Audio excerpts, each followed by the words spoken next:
कुरान मजीद की सूरत अल बुरूज की इब्तदाई आयात में एक तारीखी वाक़या बयान किया गया है जो रसूलुल्लाह सल्लल्लाहु अलैहि वसल्लम की पैदाइश मुबारक से तकरीबन 50 साल पहले कदीम यमन के इलाके नजरान में पेश आया।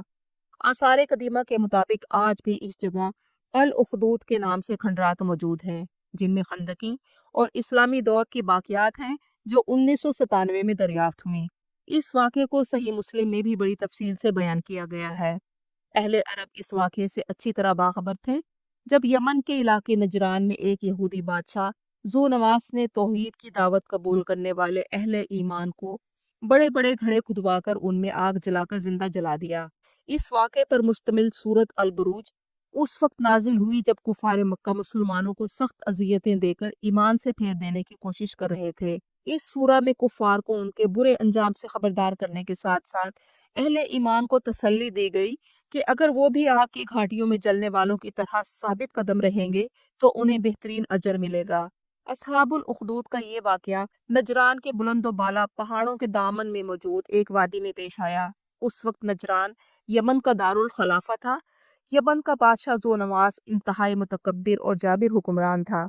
उसने खुद को खुदा कहलवाना शुरू कर दिया और वहां के ईसाइयों को जबरदस्ती यहूदियत कबूल करने पर मजबूर कर दिया, और जब कोई इनकार करता तो उसे कत्ल कर दिया जाता। सही मुस्लिम में हजरत सुहेब रजी अल्लाह अन्हु बयान करते हैं कि रसूलुल्लाह सल्लल्लाहु अलैहि वसल्लम ने फरमाया कि उस बादशाह के पास एक जादूगर था। जब जादूगर बूढ़ा हो गया तो उसने बादशाह से दरख्वास्त की कि मैं बूढ़ा हो चुका हूँ, मुझे एक नौजवान भेज दो ताकि मैं उसे जादू सिखा सकूं। बादशाह ने एक नौजवान को उसके पास भेजा ताकि वो जादू सीख सके। कुरान और सही अहादीस में लड़के का नाम नहीं बताया गया, ताहम बाज़ तफसीर में उसका नाम अब्दुल्ला बिन सामिर बयान किया गया है। जब वो नौजवान जादू सीखने जादूगर के पास जाता तो उसके रास्ते में एक राहिब का घर पड़ता था। वो एक अल्लाह को मानता था और उसने अपना ईमान छुपाया हुआ था। राहिब लोगों से छुपकर हजरत ईसा अलैहिस्सलाम की सही तालीमात की तबलीग भी करता था। वो नौजवान जादूगर के पास आते जाते उस राहिब से मिलता जो उसे एक अल्लाह की इबादत और सच्चाई की तालीम देता। नौजवान उसकी बातों से मुतासिर होकर उसके पास बैठने लगा। जादूगर ने नौजवान को देर से आने पर मारा तो नौजवान ने राहिब से शिकायत की।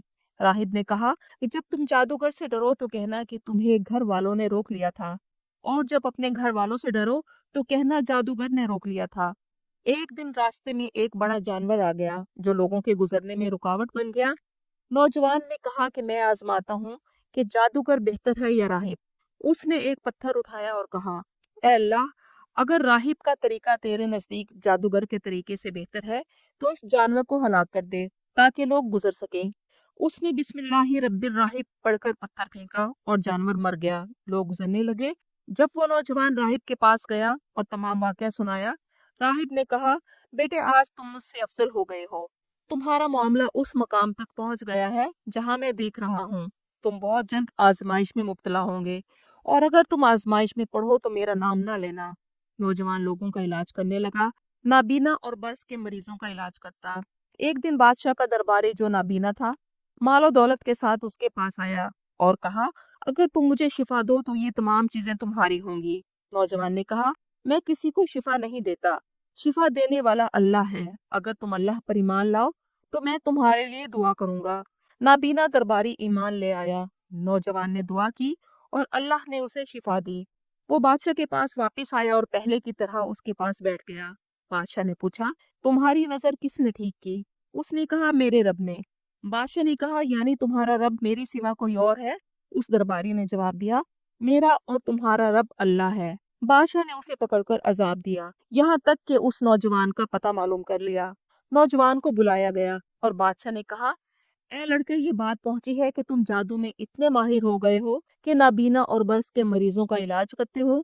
उसने कहा, मैं किसी को शिफा नहीं देता, अल्लाह ही शिफा देने वाला है। बादशाह ने उसे पकड़कर अजाब दिया और उससे राहिब का पता मालूम कर लिया। राहिब को बुलाया गया और उससे कहा गया कि अपने दीन से फिर जाओ। उसने इनकार किया। बादशाह ने हुक्म दिया कि उसके सर पर आरी रखी जाए और उसे दो टुकड़े कर दिया जाए। फिर बादशाह के दरबारी को बुलाया गया और उससे कहा कि अपने दीन से फिर जाओ। उसने भी इनकार किया और उसे भी आरी से शहीद कर दिया गया। फिर उस नौजवान को बुलाया गया। उसे कहा गया कि अपने इस नए दीन से फिर जाओ। नौजवान ने इनकार किया तो बादशाह ने अपने सिपाहियों को हुक्म दिया कि उसे पहाड़ की चोटी पर ले जाओ और वहां पूछना ये अपने दीन को छोड़ता है या नहीं। अगर इनकार करे तो पहाड़ से नीचे गिरा देना। पहाड़ की चोटी पर पहुंचकर लड़के ने दुआ की, "ऐ अल्लाह, तू मुझे काफी हो जा, जैसे तू चाहे।" पहाड़ लरजने लगा और सब सिपाही पहाड़ से गिरकर मर गए। वो नौजवान चलता हुआ बादशाह के पास आया। बादशाह ने पूछा, तुम्हारे साथियों का क्या हुआ?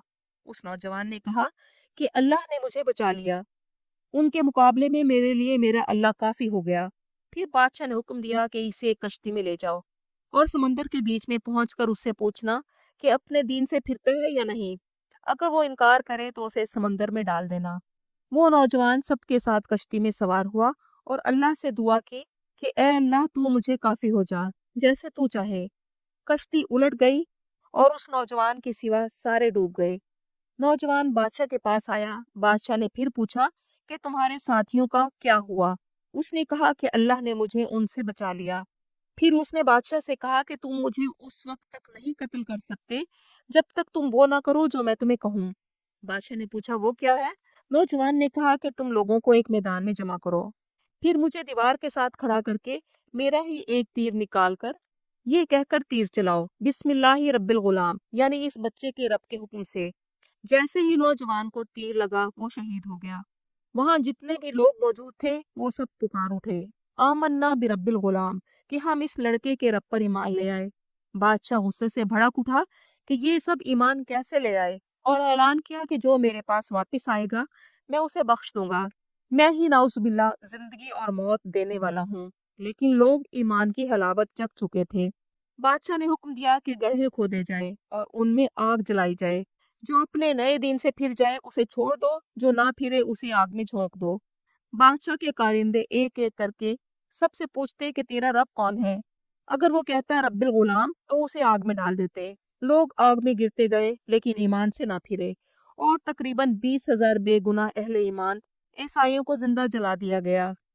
और यही वो मौजज़ा भी हुआ कि एक औरत अपने शीर ख्वार बच्चे के साथ आग की तरफ बढ़ी तो जरा हिचकिचाई, तो बच्चे ने कहा, ऐ मेरी माँ, आगे बढ़ कि तू हक पर है। फिर उस औरत ने भी आग में कूदकर शहादत पाई। कुरान हकीम में असहाबुल उखदूद से मुराद वो लोग हैं जिन्होंने खंदकें खोदी और अहले ईमान को इन खंदकों में डालकर जलाया। बज़ाहिर तो अहले ईमान हलाक हुए, लेकिन वो तो शहीद होकर आखिरत की नेमतों और कामयाबियों के हकदार ठहरे। असल हलाकत और बर्बादी उन लोगों के हिस्सा में आई जिन्होंने खंदकें खोदकर ना सिर्फ अहले ईमान को उनमें डाला, बल्कि इन खंदकों के किनारे पर बैठकर इस मंजर का नजारा करने का भी एहतमाम किया। कहा जाता है नजरान के एक आदमी ने कैसर रूम के दरबार में पहुंचकर नजरान के इस वाक़े और जुल्म सितम की दास्तान सुनाई। कैसर रूम की हदायत पर यमन पर हमला करके जो नवाज की हुकूमत का खात्मा कर दिया गया। इसके बाद 10 हिजरी में फतह मक्का के बाद यहाँ के कबाइल इस्लामी हुकूमत के अंदर आए। हमदान कबीले ने इस्लाम कबूल कर लिया और बाकी नसरानी रहे, जिनके साथ रसूलुल्लाह सल्लल्लाहु अलैहि वसल्लम ने अमन मुआहिदे भी किए। असहाबुल उखदूद का वाक़या सिर्फ एक तारीखी कहानी नहीं, बल्कि ईमान और सब्र का अजीम सबक है। जालिम बादशाह अपने जुल्म के साथ फना हो गया और अहले ईमान की कुर्बानी ता कयामत मोमनों के लिए मशाले राह बन गई। कि ईमान की हिफाजत के लिए जान भी देना पड़े तो ये भी बहुत बड़ी कामयाबी है।